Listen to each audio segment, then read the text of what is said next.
Our guy Steve Young is back to weigh in on the Brock Purdy situation.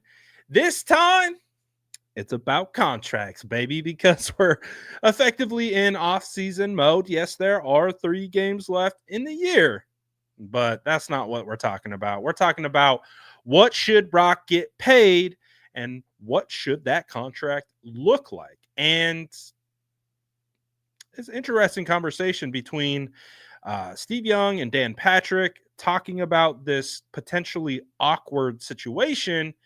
And Steve Young details what exactly can be awkward about it. Take a listen to what he has to say right here. And I got some thoughts on the other side. Awkward quarterback situations. Vikings with Sam Darnold. A good awkward. The Jets situation of what do you do? Do you want Rodgers back? And if you're a new coach coming in, the Falcons is kind of awkward if Penix plays well. Yeah, what do you do with Kirk? If he doesn't play well, it's awkward. I offer this one up. Let me start with this. The Niners quarterbacking situation with Brock Purdy coming due. Is that an awkward quarterback situation decision? Well, it really comes down to how you see the game today and what I just described to you in the difference between Kirk Cousins and somebody that can move around, take the yards. If you don't have that ability to extend and to push, kind of from your athletic ability just to push defenses backwards, you're going to need more help. That's why Jared Goff, last week, he scrambled once and everyone's like, oh my gosh, it's like Josh Allen, but so he can do it, but it's not his game. So he actually, in the game today, because of what I just described to you, you need more room. And so you need more help. And so when Josh gets it, let me say it this way. If you have a series, a 10-play series, they score a touchdown. In those 10 plays, if it's Jared Goff, you're going to have 10 plays where you have to call it out of the huddle generally and have it work all the way down the field. So that's hard to do. That's retail football. It's hard to do. If you can do it and you get really good at it, but it's just it's got the degree of difficulty. Where Josh Allen, on the same side of the other side of the ball, he'll have a 10-play drive and he'll score, but 3 of the plays were off script and were easy yards. And you don't have to. It doesn't have to be efficient. Doesn't have to be perfect. Doesn't have to be timed up. And so all of a sudden, it's 70% of the time you got to play great football. Or tactical or efficient football, and the Lions have to do 100%. So you go back to Brock Purdy. He's going to have to. He needs out of the huddle. That's his superpower. Call a play, run it, and then matriculate down the field and throw it into the end zone, and or run it in the end zone. So in many ways, in the game today, you would say, look, I want to make sure that I have plenty of help for Brock Purdy, plenty of help for Jared Goff, plenty of help for Kirk Cousins, and I need money to do that. And so that's where maybe the awkwardness that you're talking about. What do you want to spend $60 million? So if you're going to spend, I think that Dak Prescott, the Cowboys are going to suffer for a long time because they paid him a number that now in many ways takes from the ability to build teams to go help you for the very thing that you need. And so that's the dilemma. Because everyone loves Brock and loves his game and loves his efficiency and his leadership and everything else. But we got to make sure we have the money to put the people with him to go win it. Because if the goal is Super Bowls, if the goal is winning some rank and file regular season games, maybe get to the playoffs, that's a different goal. And that might mean different. But if you're talking about we want to go to the Super Bowl, we need people to be there to help Brock. And if he doesn't, and so that it becomes just, how much is there available? And it is a zero-sum game in some ways with a salary cap. And I think I look at how Tom Brady thought about it. Look at how Patrick Mahomes thinks about it. Right? It says, hey, look, I'm cool. I got my money, but I want to have plenty of money. And how many times did Tom every year say, look, I'm going to restructure I want plenty of money to get people that can come help me win Super Bowls. And so just with that mentality, it could all get worked out. If everybody says, "Oh no, I want every last dollar," and I have to set the market, that's going to be a complicated. There's the awkwardness that you just talked about. So, this kind of evaluation of Steve, not shocking to me. I know that he is very complimentary of Brock. I know he likes Brock a lot. and thinks he's a really good quarterback. But what Steve has always been crystal clear about is differentiating Brock from Lamar, Josh, Patrick, the unicorns, right? He's always said, he's an elite processor, he's good at these things, good at the retail game, but he's not a unicorn. And what Steve always talks about, and when I say unicorn, I mean a guy who has insane arm talent and can run the football as well and make plays with his legs. Unicorn.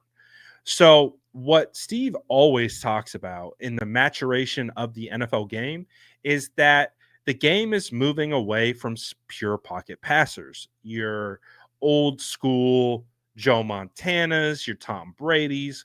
It's going more towards this off schedule game by these Superman style quarterbacks.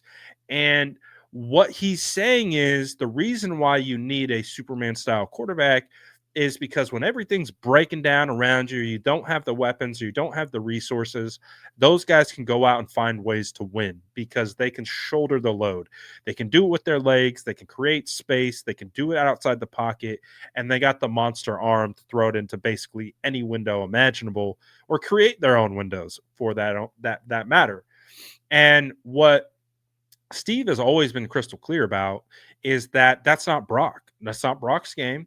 And he does it from more of the old school quarterback mentality of executing the play, being an elite processor, seeing and throwing with anticipation, great pocket awareness, Brock is mobile, and that's one of the things Steve was impressed with Brock this year was his ability to get out and make plays outside of the pocket and use his legs and his athletic ability.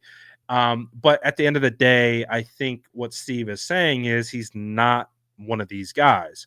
So because of that, Brock's got to take less. He's got to make sure that he isn't overextending the San Francisco 49ers to the point where they can't add pieces around him, because what he's effectively saying is in order for Brock to be a good quarterback, he's got to have the pieces around him. So, I mean, to be 100% honest, most quarterbacks need pieces around them. So, but I understand what he's saying. I understand what the point is. And it's the Batman versus Superman conversation that we have all the time that I talk about, that these elite quarterbacks are Superman, superpowers, super strength, super ability, super size, all that. Super. Batman is a human. He is immortal. He's got the utility belt. He's got all the gadgets, and he knows how to use them. He knows how to win. Knows how to fight. Tough. That's what I call Brock. I call Brock Batman, Brockman. So he's effectively saying quarterbacks that are like Batman, they need the gadgets. They need the utility belt. And if you overextend and you overpay that type of quarterback, you're taking pieces off the utility belt, which is fair. It's fair. And I think that's where the big point of debate about what to pay Brock comes from is you can't pay him a lot because you can't take pieces away. You got to maintain the roster. You got to maintain the structure of the team and build it around him. And if he is making insane money, then there might be a chance that the 49ers can't do that. So I get his point. I understand it. It's a tough spot to be in, I think, for everyone involved, because I was talking on stream with Aponte earlier. It's like, if you want to be mad at someone, be mad at the Jags, Trent Baalke, and Trevor Lawrence for paying guys like him and Tua these insanely exorbitant, high contracts that have dictated and shifted the flow of the market. Whereas Brock of course, is going to look at Trevor Lawrence and Tua and be like, my resume is better than you. I've done way more than you. My statistics have bared out to be way better than you. I've won more than you. He's just better than Trevor and Tua. But unfortunately, those guys reset the market, and all Brock can do is stack his money and his resume against those guys and say this is what the market dictates.